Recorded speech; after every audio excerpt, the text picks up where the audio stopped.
tout ce qui va venir on est preneur. mais justice bi quand même ndax rabat d'arrêt beeg yeneen ak yeneen yi fi lim mun nañu ko jox confiance mun nañu bañ a xalaat ne xëy na à un certain niveau pouvoir politique bi mi ngi fay def immixtion. Non, je pense pas. On verra parce que il y a beaucoup de choses quand même qui se sont passées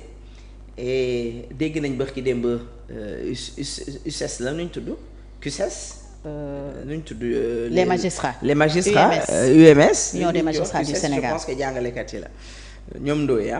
ñooy CUSEMS UMS ce sont les magistrats. voilà ñu ngi dégg keroog seen sortie bi li ñu wax seen dajaloo bi. bon on pense que noonu ñuy xalaatee nekkuñu kenn xeexuñu kenn aussi. bon mais foo dem. moo tax yéen aussi foo dem y a des brebis galeuses. quand même mais dérive yi quand même. foo dem y a des brebis galeuses. mais dérive yi ñuy wax yépp quand même peut-être ci parquet bi la parce que procureur moom xam nañ ne ministre de la justice mooy patron wam ministre de la justice premier ministre nee na autorité politique la buñ ko waxee jàppal kii dafay jàpp.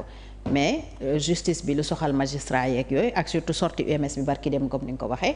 xanaa war na mun a dalal seen xel donc dérive yi ngeen di wax peut-être ngeen yemale ko ci parquet bi am pour yéen ça va au-delà du procureur. quand au-delà parce que Diomaye moo njabootee ñëpp quand il laisse faire on parle du gouvernement de Diomaye.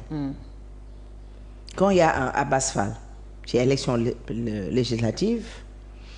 mu ne dem leen jël ay paaka dem leen jël nangam alors que 2 jours en arrière une semaine en arrière de 1 mois en arrière le président a tenu ses propos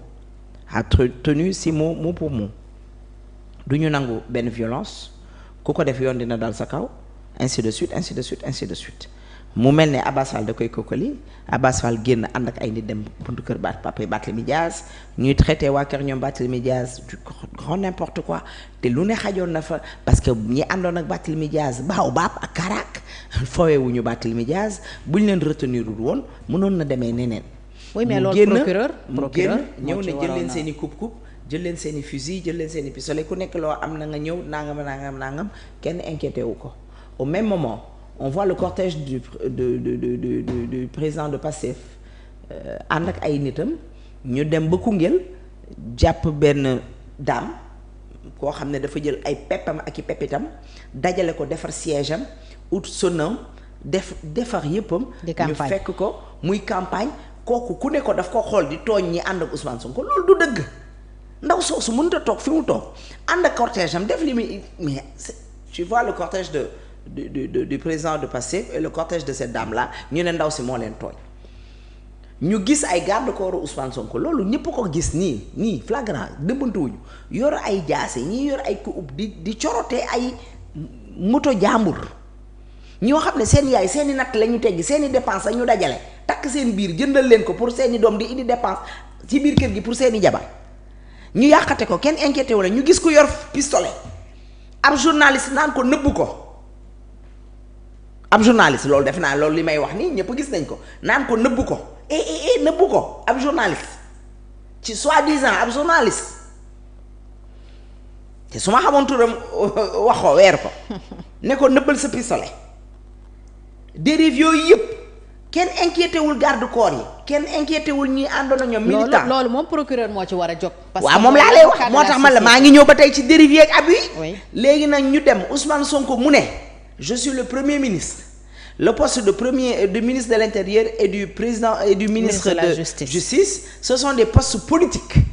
man maa leen fa teg su ma leen jàppal Déthié Fall da ngay jàpp Déthié Fall ñu teg ci ñaari fan ñu jàpp waa kër Barthélémy Dias gàddu kooram mi ba kenn dee ca xaw ma ñaar ba tey ñu ngi ci kaso bi ci lu neex nit on parle du procureur Ndoye mais avant Ndoye dafa am procureur général. Tu penses que le ministre de la justice il parle avec Ndoye? Je pense qu'il parle avec son procureur général. gis nga nag nit boo demee ba nekk une personne épris de justice li ñuy def neexu la ma wax keroog bi nga ne seetaan nga ma il faut que nga démissionner man nit day xam ak bàyyi wala gedd nit day xam a suur ub ndab. ministre de la justice soo may def muy ministre de la justice. muy procureur général soo demee ba sentir ne kii li may bëgg a def loo maa ngi ñàkk sama crédibilité mi ngi may ñàkk loo fayda te lii mënuma koo bañ a def parce que ci postam laa nekk naa fa jóge du tax toujours tu seras toujours procureur nañ la yóbbu Tamba nañ la yóbbu Kédougou barki dem lañ jël sama xarit mon ami mon frère le président Wade Mamadou Wade Moustapha Wade yóbbu ko fële